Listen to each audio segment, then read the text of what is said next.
This is Traffic Jams here on CKUA. I'm Lisa Wilson, here with you until 6 p.m. Dubbed Canada's liveliest literary festival, the Imaginairium Festival by Wordfest is now in its 28th year. The 2023 edition brings well-known authors such as Patrick deWitt, Linwood Barclay, Will Ferguson, Michelle Good, and many more to Calgary from October 11th to October 15th. One name, however, is more associated with comedy than literature. That's Brent Butt, the Emmy-nominated creator and star of the beloved Canadian comedy series Cornergas, as well as a stand-up comedian. Brent has just released his debut novel, Huge. The book is set in 1994 and revolves around a trio of stand-up comedians on a tour of smaller rural communities. But it's no laughing matter when one of the comics starts to exhibit troubling psychopathic behaviour. Here to talk about this new novel is the author himself, Brent Butt. Hello, Brent. Hello. How are you? I'm great. Thank you for joining us today, and congratulations on your debut novel, which I understand is now a Canadian bestseller. Yeah, we just got the news that it's a national bestseller now on the Canadian fiction list. So we're all pretty pumped about that. So how easy or difficult was it to transfer your comedy and TV writing skills to writing a full-length novel? Yeah, it's a very different animal, for sure. I mean, in terms of structure, I always break any story down into 4 parts. So I have a rough framework that I can always use to sort of tell myself the story in broad strokes. So I get a bit of a shape and a bit of a structure no matter what I'm writing, aside from my stand-up comedy, which is just, a lot shorter bits. But if I'm telling a longer story, I break it up into 4 parts. So I use that same structure and just sat down and thought, I'll plow away. I'll try and do 1,000 words a day, and in 3 months I should have it done at that pace. And yeah, I got it done in 12 weeks. Wow. The first draft. And there were many drafts after that. Yeah. That's the thing. I think people don't realize how many you get the story done fairly quickly, but then there's all these drafts and changes to books. Yeah. I always like the notion that, and I try to tell people this too when they get frozen, I always say the first draft of anything is just you telling yourself the story, and nobody's ever going to see it. So don't worry about if it's beautiful prose or if things don't make sense. A lot of it's going to not make sense. The first draft is just you telling you the story, and then you go back and you start fixing it now that you know what the story is. Mm-hmm, mm-hmm. Now, most people know your work from stand-up and, the TV comedy series Cornergas, which was pretty accessible, clean humor. But from the first chapter of this book, it's very obvious that Huge is much darker than your usual fare. How did writing this novel allow you to open up yourself creatively?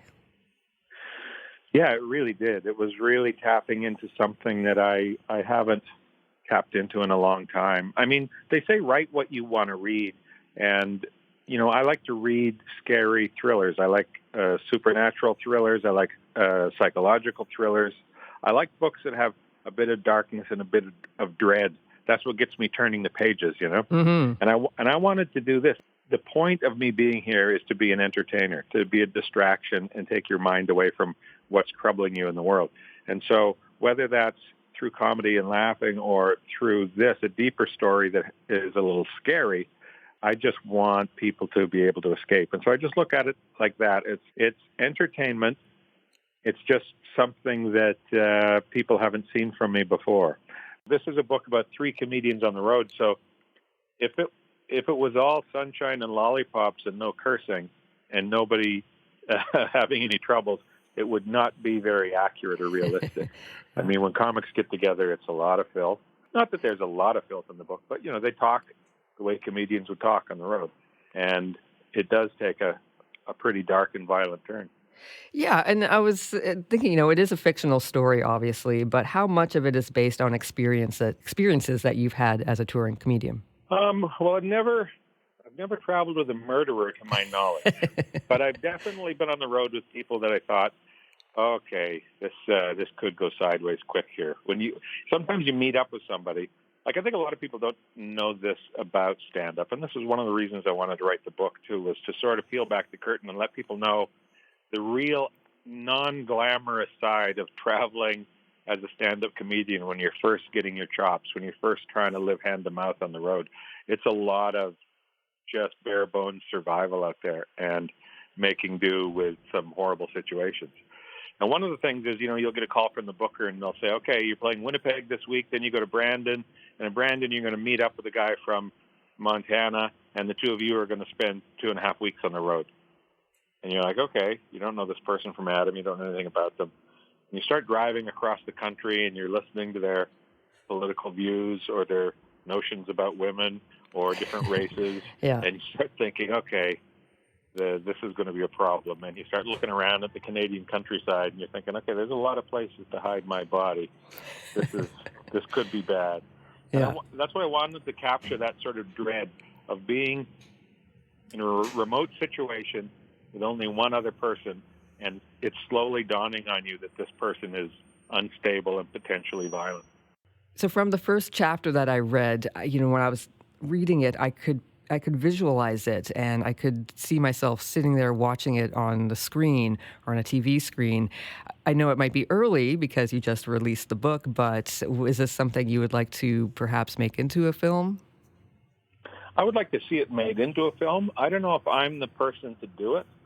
I think in terms of, visually telling a graphic story as a movie or a limited TV series, I think there are people more qualified to tackle this dark subject matter than myself. Mm-hmm. And I would like to see it. There's part of me that really enjoys the notion of, Al asked Stephen King, just you sell off the rights, you sit back, have nothing to do with it, and just watch some really talented filmmakers bring your idea to life. There's part of me that really appeals.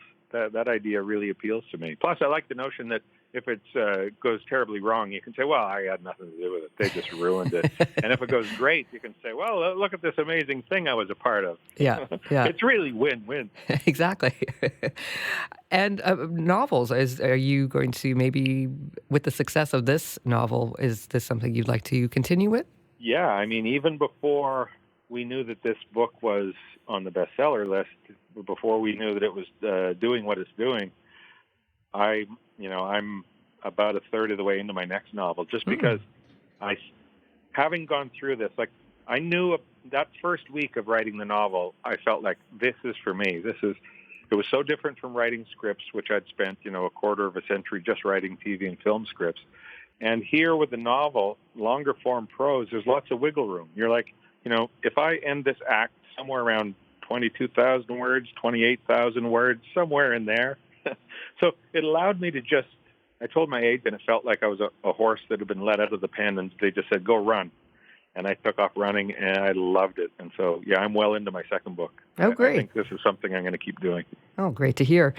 Well, thank you again, Brent, for talking to us here on CKUA, and congratulations again on the book. It's a great novel. Thank you very much. It was lovely talking to you. You too. That was author and comedian Brent Butt. His debut novel, Huge, is out now. He'll be appearing at Wordfest's Imaginairium on October 12th at 7 p.m. at DJD Dance Center, located at 111 12th Avenue Southeast in Calgary. For tickets and more information, go to wordfest.com.